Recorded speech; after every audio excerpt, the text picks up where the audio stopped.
বিসমিল্লাহির রহমানির রহিম। প্রিয় বন্ধুরা, 2 রাকাত নামাজ পড়ে একটি দোয়া পড়লে আল্লাহ ফেরেশতা পাঠিয়ে গায়েবী সাহায্য করেন। আপনি যত কঠিন বিপদে আক্রান্ত হন না কেন, আল্লাহ বিপদ থেকে উদ্ধার করবেন। আপনার জন্য আসমান জমিনের বরকতের দরজাসমূহ আল্লাহ তাআলা খুলে দিবেন। সে নামাজ কিসের নামাজ, সে দোয়াটি কি এবং সে আমলটি কি? আল্লাহর এত বড় বড় নিয়ামত লাভের জন্য 3টি উপায় আছে। সে উপায়গুলি কি, আজকে আমি বিস্তারিত আলোচনা করব। প্রত্যেক নর নারী, ছোট বড় সকলের জন্য আজকের আমলটি খুবই জরুরি। প্রিয় বন্ধুরা, আপনি যেখানেরই হন না কেন, চাই বান্দা কালো হোক, চাই সাদা, চাই আরবি হোক, চাই অনারবি, আপনার জন্য আসমানের বরকতের দরজাসমূহ খুলে দিবেন। হযরত যায়েদ বিন আস রাদিয়াল্লাহু তাআলা আনহু একজন সাহাবী ছিলেন। তিনি একবার মক্কা মুকাররমা থেকে মদিনা যাচ্ছিলেন। তিনি বলেন, আমি একলা ছিলাম এবং ক্লান্ত হয়ে গিয়েছিলাম। তখন একজন খচ্চরওয়ালাকে দেখে তাকে বললাম, আমাকে আমার গন্তব্যে পৌঁছে দিন। খচ্চরওয়ালা ভাড়ার বিনিময়ে তাকে গন্তব্যে পৌঁছে দিতে রাজি হলো। আমি খচ্চরে বসে গেলাম। আমি রাস্তা চিনতাম না। সে আমাকে নিতে নিতে এমন স্থানে নিয়ে গেল যেখানে অনেকগুলি লোকের লাশ ও কঙ্কাল পড়েছিল। আমি এসব দেখে ভীত হয়ে গেলাম।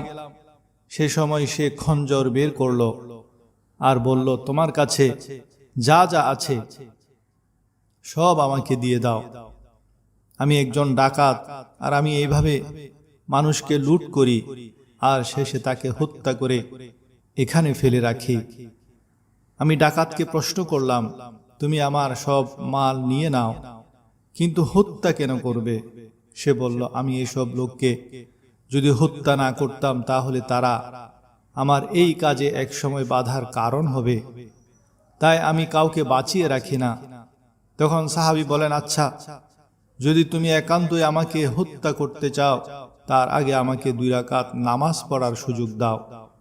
ডাকাত বলল, ঠিক আছে, পড়ো, তবে মনে রাখবে, তোমার আগে যাদেরকে হত্যা করেছি, এখানে যাদের কঙ্কাল পড়ে আছে, তারাও 2 রাকাত নামাজ পড়ার খাহেশ করেছে, নামাজও পড়েছে, কিন্তু তাদের সে নামাজ তাদেরকে রক্ষা করতে পারেনি।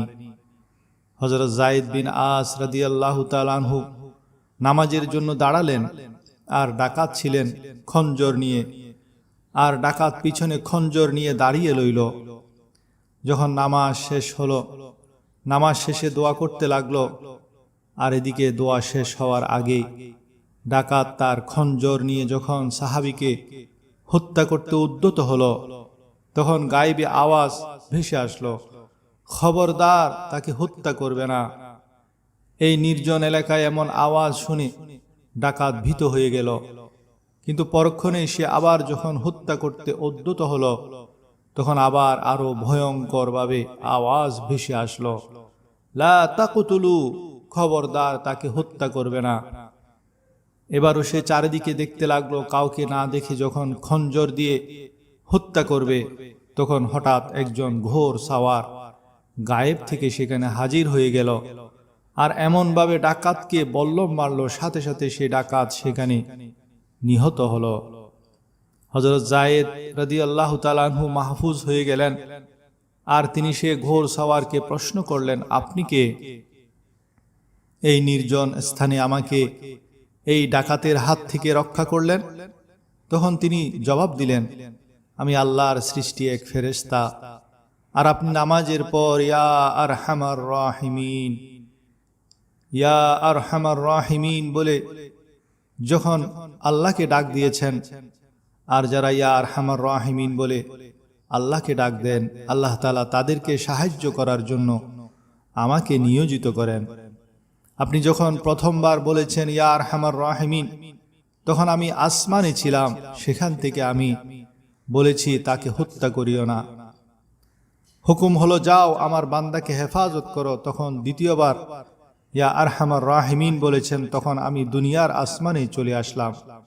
সেজন্য বেশি জোরে ভয়ঙ্কর, সে আমার আওয়াজ শুনেছে। আর যখন তৃতীয়বার ইয়া আরহামার রাহিমিন বলে ডাক দিলেন, তখন আমি এখানে পৌঁছে সে ডাকাতকে হত্যা করে আপনাকে হেফাজত করলাম। এভাবে আল্লাহ তাআলা আপন বান্দাদেরকে হেফাজত করেন যারা মুত্তাকি, চাই সাদা হোক, কালো হোক, আরবি হোক, অনারবি হোক, বাংলাদেশি হোক বা অন্য কোনো দেশের বাসিন্দা হোক। ফরমায়েছেন, মান কানু আইশু কানু, যেই হোক, যেখানের বাসিন্দাই হোক, আল্লাহ তাকে সাহায্য করবেন। পবিত্র কোরআনে আল্লাহ তাআলা ইরশাদ করেন, ওয়ালাউ আন্না আহলাল কুরা আমানু ওয়াত্তাকাউ লাফাতাহনা আলাইহিম বারাকাতিম মিনাস সামাই ওয়াল আরদ। আর যদি সেই জনপদের অধিবাসীরা ঈমান আনত এবং পরহেজগারি অবলম্বন করত, তবে আমি তাদের প্রতি আসমান ও পার্থিব নিয়ামতসমূহ উন্মুক্ত করে দিতাম। এখন আপনি এই বরকত লাভ করার জন্য কি করবেন? সলফে সালিহিনগণ বলেছেন, এই বরকত লাভের জন্য তাকওয়া অর্জন করতে হবে। আর তাকওয়া লাভ করার জন্য 3টি আসবাব আছে। যেমন নাম্বার 1, বেশি বেশি রোজা রাখার দ্বারা তাকওয়া অর্জিত হয়। আল্লাহ তাআলা বলেন, তোমাদের উপর রোজা ফরজ করা হয়েছে লাআল্লাকুম তাত্তাকুন, যাতে তোমরা তাকওয়া অর্জন করতে পারো। নাম্বার 2, যারা সত্যবাদী, নেক ও আল্লাহ ওয়ালাদের সোহবতে থাকবে, আল্লাহ তাদেরকে তাকওয়ার ইখতিয়ার করার তৌফিক দান করেন। আল্লাহ তাআলা বলেন, ইয়া আইয়ুহাল্লাযীনা আমানুত্তাকুল্লাহা ওয়া কুনু মা'আস সাদিকিন, হে ঈমানদারগণ, তাকওয়া অবলম্বন করো ও সত্যবাদীদের সোহবত ইখতিয়ার করো। আর সত্যবাদীদের সাথে থাকলে তাকওয়া অর্জিত হবে। নবী করিম সাল্লাল্লাহু আলাইহি ওয়াসাল্লাম ইরশাদ করেন, লিকুল্লি শাইইন মাআদিনুন, প্রত্যেক জিনিসের একটি কান হয়ে থাকে। ওয়া মাআদিনিত তাকওয়া কুলুবুল আরিফিন, আর তাকওয়ার কান হলো আরিফিনদের দিল। সেজন্য যারা এসব আরিফ বিল্লাহ, আল্লাহ ওয়ালাদের সোহবতে থাকে, তারাও সে তাকওয়ার নিয়ামত লাভ করতে পারে। নাম্বার 3, আল্লাহর কাছে তাকওয়া লাভের দোয়া করা। নবী করিম সাল্লাল্লাহু আলাইহি ওয়াসাল্লাম দোয়া শিখিয়েছেন, আল্লাহুম্মা ইন্নী আসআলুকাল হুদা ওয়াত তুকা ওয়াল আফাফা ওয়াল গিনা। মনে রাখবেন, মুত্তাকি বান্দার সাথে আল্লাহর সাহায্য থাকে। ফেরাউন এমন একজন জালেম বাদশা ছিল যে বনি ইসরায়েলের হাজারো বাচ্চাকে কতল করিয়েছে। এমন জালেম বাদশাও যখন একবার ফেঁসে গেল, নীল নদের পানি শুকিয়ে গেল, যখন লোকজন বাদশার কাছে এসে বলল, আপনি নিজেকে খোদা দাবি করেন, এখন আমরা পানির জন্য মারা যাচ্ছি, আপনি আমাদের জন্য পানির ব্যবস্থা করুন। ফেরাউন তাদেরকে বলে দিল, 7 দিনের মধ্যে পানি চলে আসবে। এভাবে যখন 5 দিন চলে গেল, তখন ফেরাউনের টেনশন বেড়ে গেল, কারণ যদি পানি না আসে তাহলে তার খোদাই দাবির মুখোশ খুলে যাবে। নিরুপায় হয়ে ফেরাউন রাতের অন্ধকারে সম্পূর্ণ একাকী নীল নদের নিকট চলে আসলো। সে দোয়া করতে লাগলো, হে আল্লাহ, আমি মানুষের কাছে নিজেকে খোদা দাবি করি, কিন্তু আমি মন থেকে স্বীকার করি আসল খোদা একমাত্র তুমি। হে আল্লাহ, আমি তোমার কাছে ফরিয়াদ করছি, আমার ইজ্জত বাঁচাও, আর আমাদের নীল দরিয়ায় এই সমস্যা দূর করে দাও। সে নিজের দোয়া করা শেষ করার আগেই নীল দরিয়ায় পানি আসা শুরু হয়ে গেল। এবার চিন্তা করুন, ফেরাউনের মতো একজন জালেমের দোয়া যদি আল্লাহ কবুল করেন, তেমনি শয়তান যে আল্লাহর দুশমন, সেও আল্লাহর কাছে দোয়া করেছে, রব্বি আনজিরনি ইলা ইয়াউমিন ইউবআসুন, হে আল্লাহ, আমাকে কিয়ামত পর্যন্ত হায়াত দাও। আল্লাহ তার সেই ফরিয়াদও কবুল করে নিলেন। যে দয়াল প্রভু ফেরাউনের মতো জালেমের দোয়া, শয়তানের মতো মুরদুদের দোয়া কবুল করেন, তাহলে আমরা যারা কলমা পড়ি, আমরা যারা আস্তিক, আমরা যদি আল্লাহর কাছে দোয়া করি, তাহলে আল্লাহ কেন আমাদের দোয়া কবুল করবেন না? যিনি শত্রুকেও বঞ্চিত করেন না, সে মহান দয়ালু আল্লাহ বন্ধুকে কিভাবে বঞ্চিত করবেন? আসুন আমরাও আল্লাহর কাছে দিল থেকে দোয়া করি। আল্লাহর কাছে কোনো কিছু দিল থেকে চাই, আল্লাহ অবশ্যই দিবেন। 2 রাকাত নামাজ সালাতুল হাজত পড়ে চাওয়া যায়। বিপদে পড়ে নামাজের পর ইয়া আরহামার রাহিমিন বলে চাওয়া যায়, ইনশাআল্লাহ আল্লাহর গায়েবী সাহায্য নেমে আসবে। মনে রাখবেন, রব্বুল আলামিন যখন কাউকে পছন্দ করেন, তখন তাকে তিনটি নিয়ামত দান করেন। প্রথমত, আল্লাহ তাকে নিজের প্রিয়জন বানিয়ে নেন। দ্বিতীয়ত, তার দোয়াকে ফিরিয়ে দেন না। ইমাম বুখারী বলেন, প্রত্যেক মুমিনের এই অবস্থায় থাকা উচিত যে যখন সে দোয়া করে তখন তার দোয়াকে তার রব যেন ফিরিয়ে না দেয়। মুমিনের মধ্যে এমন অনেক লোক আছে যাদের চুল এলোমেলো, ধন দৌলত নাই, গরিবী হালত, যাদেরকে মানুষ অপছন্দ করেন, যাদেরকে দেখলে মানুষ দরজা বন্ধ করে দেয় যাতে সেই ঘরে প্রবেশ করতে না পারে। কিন্তু এই ধরনের মুমিন যখন কসম খায়, আল্লাহ তার সেই কসমকে পুরা করে দেন। একবার মদিনায় দুর্ভিক্ষ দেখা দিল, অনাবৃষ্টি দেখা দিল। মদিনার বড় বড় খানদানের লোকেরা, গণ্যমান্য লোকেরা মাঠে চলে আসলো। সকলে মিলে দোয়া করা আরম্ভ করল, আল্লাহুম্মা আগিসনা, আল্লাহুম্মা আগিসনা। কিন্তু কোনো বৃষ্টির নাম গন্ধও নাই। তখন মদিনার এক জোতা মেরামতকারী মুচি, যাকে মানুষ খুবই নগণ্য মনে করে, যখন দেখল মদিনার সকল লোক বৃষ্টির জন্য প্রার্থনা করছে কিন্তু বৃষ্টি হচ্ছে না, তখন সেই মুচি তার দোকান বন্ধ করে অজু করলেন, খুব ভালোভাবে অজু করলেন। তাওয়াদ্দাআ ফাআহসানা ওযুআ ফাসাল্লা রাকাআতাইন। আর 2 রাকাত নামাজ আদায় করলেন। তারপর তার 2টি দুর্বল হাত আসমানের দিকে উঠালেন। এর আগে অসংখ্য গণ্যমান্য মদিনার লোক হাত তুলেছেন, কিন্তু এক ফোঁটা বৃষ্টিও আসলো না। কিন্তু যখন এই মুচি, যিনি আল্লাহর কাছে প্রিয়, তিনি যখন হাত তুলে কসম দিয়ে দোয়া করলেন, ইয়া রব্বি ইন্নী উকসিমু আলাইক, হে আমার রব, আমি কসম করে বলছি মদিনার মুমিনদের জন্য বৃষ্টির খুবই প্রয়োজন। মোহাম্মদ বিন মুনকাদির লিখেন, সেই মুচির হাত নিচে নামানোর আগেই আল্লাহ তাআলা মদিনায় বৃষ্টি বর্ষণ শুরু করে দিলেন। সুবহানাল্লাহ। সেজন্য আল্লাহ যার উপর রাজি হয়ে যান তার দোয়া কবুল করতে দেরি করেন না। আল্লাহ এই মুচির উপর কেন রাজি হয়েছেন? কারণ মুচি দুনিয়া বিমুখ। সে চাইলে দোয়ার মাধ্যমে ধন দৌলতের মালিক হতে পারত, কিন্তু সে ধন দৌলত চায়নি, হালাল রুজি চেয়েছে। আল্লাহ রিজিক যেমন রেখেছে তাতে সন্তুষ্ট থেকেছে। ধনী হওয়ার লোভ, মান সম্মানের লোভ, দুনিয়ার লোভ তাকে সিরাতুল মুস্তাকিম থেকে নাড়াতে পারেনি।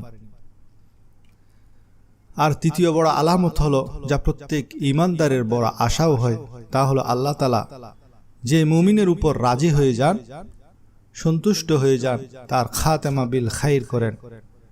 সে মৃত্যুর সময় হাসতে হাসতে কলমা পড়তে পড়তে ইন্তেকাল করতে পারে। নবী করিম সাল্লাল্লাহু আলাইহি ওয়াসাল্লাম ইরশাদ করেন, হে আমার সাহাবীরা, আল্লাহ তাআলা যার উপর রাজি হয়ে যান তাকে ব্যবহার করেন। সাহাবাগণ প্রশ্ন করেন, ইয়া রাসূলুল্লাহ, আল্লাহ কিভাবে ব্যবহার করেন? তখন নবী করিম সাল্লাল্লাহু আলাইহি ওয়াসাল্লাম জবাব দিলেন, ইউআফিকুহু ফি আমালিন সালেহ, আল্লাহ তাকে শেষ সময়ে নেকির তৌফিক দিয়ে দেন। তার সাথে আরো 2টি কাজ হয়, আর তা হলো তার পাড়া প্রতিবেশীরা, আত্মীয় স্বজনেরা তার নেক আমল দেখে তার উপর সন্তুষ্ট হয়ে যায়। দ্বিতীয় কাজ হলো আল্লাহ তাআলা সেই নেক আমলের উপরই তার ইন্তেকাল করান, অর্থাৎ সেই নেক আমল করতে করতেই দুনিয়া থেকে বিদায় নিয়ে যান। হযরত আবু যুরা রাজি রাহমাতুল্লাহ আলাইহি, যার কাছে 7 লাখ হাদিস মুখস্থ ছিল, তার যখন সাকারাত শুরু হলো, সেখানে উনার 3 জন শাগরেদ উপস্থিত ছিলেন। উনারা আবু যুরাকে কলমার তালকিন কিভাবে দিবে চিন্তা করতে করতে তারা একটি হাদিস পড়া আরম্ভ করলেন। আর হাদিসটি পড়ার সময় তারা এমন ভাব করছিলেন যে তারা হাদিসটি পড়তে পারছেন না। তখন আবু যুরা রাজি রাহমাতুল্লাহ আলাইহি তাদের হাদিসে আটকে যেতে দেখে তিনি সেই সাকারাতের মুহূর্তে হাদিসটি সহিভাবে পড়া আরম্ভ করলেন। হাদিসটি ছিল, আন মুআজ ইবনে জাবাল রাদিয়াল্লাহু তাআলা আনহু قال النبي صلى الله عليه وسلم মান কানা আখিরু কালামিহি লা ইলাহা ইল্লাল্লাহ, অর্থাৎ যার শেষ কলমা লা ইলাহা ইল্লাল্লাহ হবে সে জান্নাতে যাবে। এই হাদিস পড়তে পড়তে আবু যুরা রাজি রাহমাতুল্লাহ আলাইহি মুস্কি হেসে ইন্তেকাল করে গেলেন। সুবহানাল্লাহ। তিনি শেষ কলমা লা ইলাহা ইল্লাল্লাহ বলে দিয়েছেন, আর তার পুরস্কার হলো সে জান্নাতে প্রবেশ করবে। হযরত আবু যুরা নিজ চোখে জান্নাত দেখেছেন, তাই খুশিতে হেসে দিয়েছেন আর আল্লাহর মেহমান হয়ে গেলেন। এবার আসুন, যাদের কাজ আটকে যায় তাদের জন্য ওজিফাটি শিখে রাখুন। আবু দাউদ শরীফের হাদিস, নবী করিম সাল্লাল্লাহু আলাইহি ওয়াসাল্লাম ইরশাদ করেন, যে মুমিন সকাল সন্ধ্যায় 7 বার এই দোয়াটি পড়বে, আল্লাহ তাআলা তার সকল আটকে থাকা কাজের সমাধান করে দিবেন। আর সেটি হলো হাসবিয়াল্লাহু লা ইলাহা ইল্লাহু আলাইহি তাওয়াক্কালতু ওয়া হুয়া রাব্বুল আরশিল আযীম। হাসবিয়াল্লাহু লা ইলাহা ইল্লাহু আলাইহি তাওয়াক্কালতু ওয়া হুয়া রাব্বুল আরশিল আযীম। হাসবিয়াল্লাহু লা ইলাহা ইল্লাহু আলাইহি তাওয়াক্কালতু ওয়া হুয়া রাব্বুল আরশিল আযীম।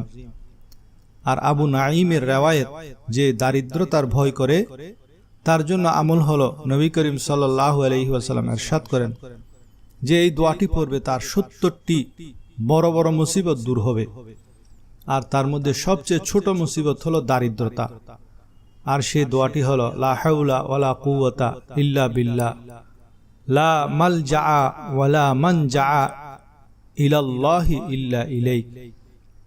লা হাওলা ওয়ালা কুওয়াতা ইল্লা বিল্লাহ, লা মালজা ওয়ালা মানজা ইলাল্লাহি ইল্লা ইলাইক। লা হাওলা ওয়ালা কুওয়াতা ইল্লা বিল্লাহ, লা মালজা ওয়ালা মানজা ইলাল্লাহি ইল্লা ইলাইক। এই দোয়াটি বেশি বেশি পড়তে থাকুন।